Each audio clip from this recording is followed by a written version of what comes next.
Hello student, welcome to Mother Swag Inter College online classes. Good morning to all of you student. Today we are going to start English prose. In English prose I will teach you lesson 2 second part. The chapter name is The Sound of Music written by Deborah Cowley. बच्चों इसके पहले आपने इसका पहला part पढ़ा है। आज हम उसी के आगे इसका दूसरा पार्ट पढ़ेंगे।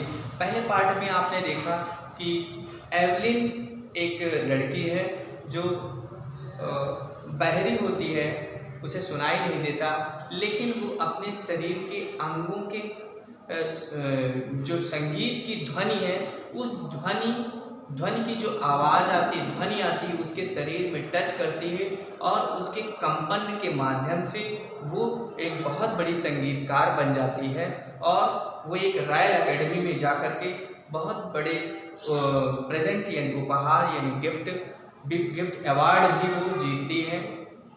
तो इस प्रकार उसी के आगे अब जो दूसरे पार्ट है, लेखक ने यहाँ पे बताया है, डेबोरा साहब ने कहा है कि इसमें हर इंस्ट्रूमेंट के बारे में थोड़ा बताया गया है कि जैसे खास तौर से इसमें बताएगा बिस्मिल्लाह खां की शहनाई किस तरीके से इसमें दी गई है, ये सेकंड पार्ट में आपको बताया गया है। Now we start the first paragraph of the lesson the sound of music written by Deborah Cowley. Emperor Aurangzeb banned the playing of a musical instrument called pungi in a royal residence for it had a shrill, unpleasant sound. Pungi became the generic name for reed noisemaker. He had thought that it would one day be revived. A barber of a family of professional musician who had access to the royal place decided to improve the tonal quality of the pungi. He chose a pipe with a natural hollow stems that was longer and broader than the pungi and make 7 holes on the body of the pipe. When he played on it, closing and opening some of these holes, soft and melodious sound were produced. He played the instrument before royalty and everyone was impressed. The instrument, so different from the pungi, had to be given a new name. As a story goes, since it was first played in Shah's chambers and was played by a nai, the instrument was named शहनाई। तो बच्चों यहाँ पे लेखक कह रहा है कि emperor Aurangzeb band the playing of a musical instrument called pungi in the royal residence for it had been a shrill, unpleasant sound. लेखक यहाँ पे कह रहा है कि सम्राट जो औरंगजेब थे, उन्होंने पुंगी नाम के एक जो इंस्ट्रूमेंट था, वाद्य यंत्र था, उसको बजाने से रोक लगा दी थी। औरंगजेब ने was playing the musical instrument, उनके संगीत इंस्ट्रूमेंट को जो है उन्होंने जो पुंगी थी उसे अपने शाही राजमहल में बजाने से उन्हें मना कर दिया था, क्योंकि बैन लगा दी थी, क्योंकि it had a shrill clarion sound, क्योंकि उसकी बड़ी तीखी और अप्रिय आवाज़ थी, उसे पसंद नहीं, मतलब the king did not like the sound of a pungi, so he banned in his royal residence by playing pungi. ठीक है, pungi became a generic name, यानी पुंगी जो है उसका सामान्य नाम है फॉर रीड, जो किससे बना हुआ, नरकुल यानी सरकंडे नरकुल से, नॉइस मेकर जिसमें शोर मचाने वाला है, वो एक नरकुल से बना हुआ है। Few had thought few had thought, कुछ लोग ये सोचते हैं, कुछ लोग ये जानते थे कि it would one day be revived, कुछ लोग ये जानते थे कि क्या जो है पुंगी पुनर्जीवित हो जाएगी।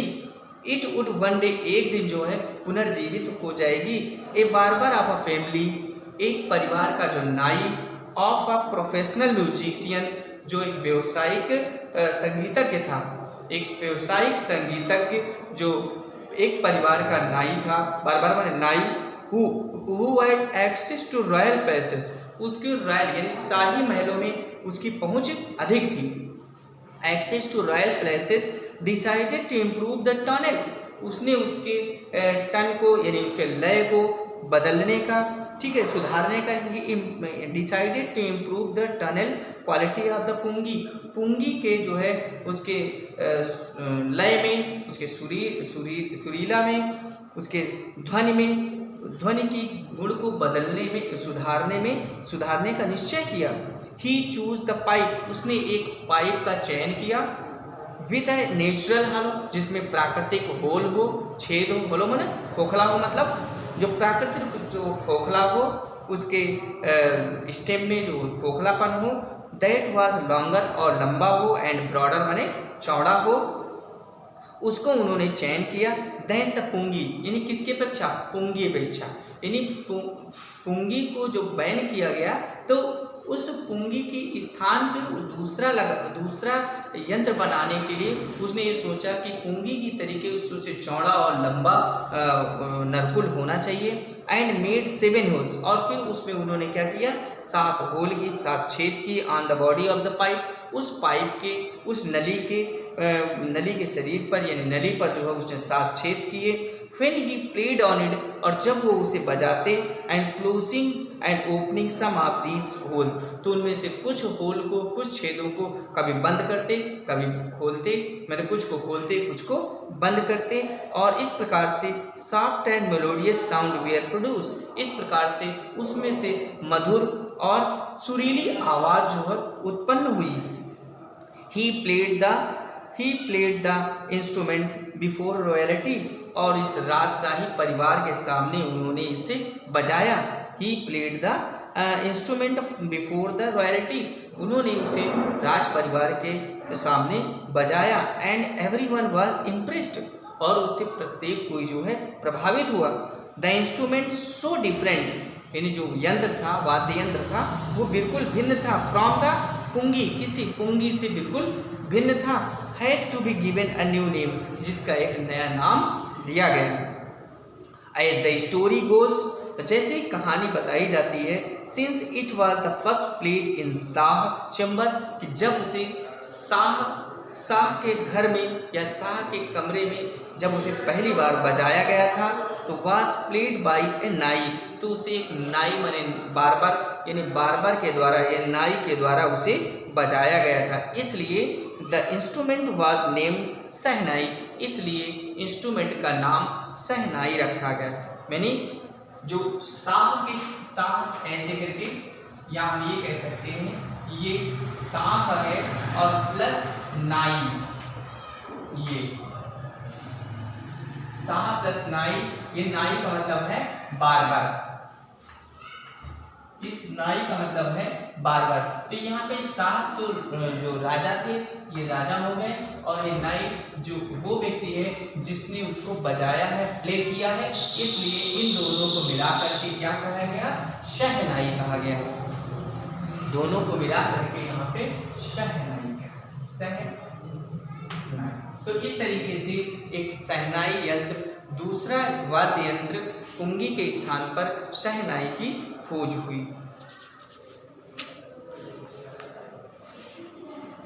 The sound of the Shehnai began to be considered auspicious, and for this reason it is still played in the temples and is the indispensable component of any North Indian wedding. In the past, the Shehnai was part of the Naubat or traditional resemble of my 9 instrument at the royal court. Till recently it was used only a temple and the wedding. The credit of the bringing this instrument onto the classical stage goes to the उस्ताद बिस्मिल्लाह खां. अब यहाँ पे लेखक कह रहा है कि the sound of the shehnai began to be considered एस्पीशियस.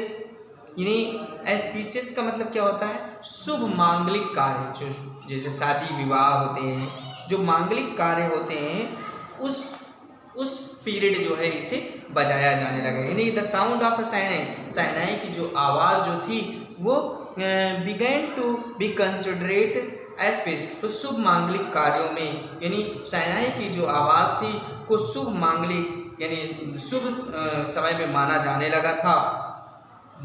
लगा. And for this reason, और इसी के कारण जो है, इसी कारण से it is still played in the temple. इसी के कारण इसे अब भी जो है मंदिरों में बजाया जाता है, और यह किसी मंदिरों में बजाया जाता है. And is and the indispensable component of any north Indian wedding. और इसीलिए ये किसी भी उत्तर भारतीय विवाह में, इसीलिए इसे उत्तर भारतीय विवाह का एक अपरिहार्य अंग बन जाता है. मतलब इसको निश्चित कर दिया जाता है कि हाँ ये लाया जाएगा.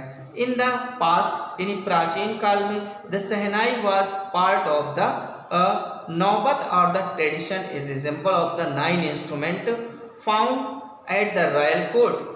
यानी प्राचीन काल में शहनाई नौबत अर्थात राज दरबार में पाए जाने वाले 9 वाद्य यंत्रों के परंपरागत वाद्य यंत्र समूह का एक अंग हुआ करती थी.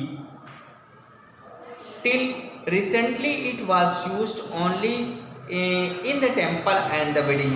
इसलिए जो है अभी तक कुछ समय पूर्व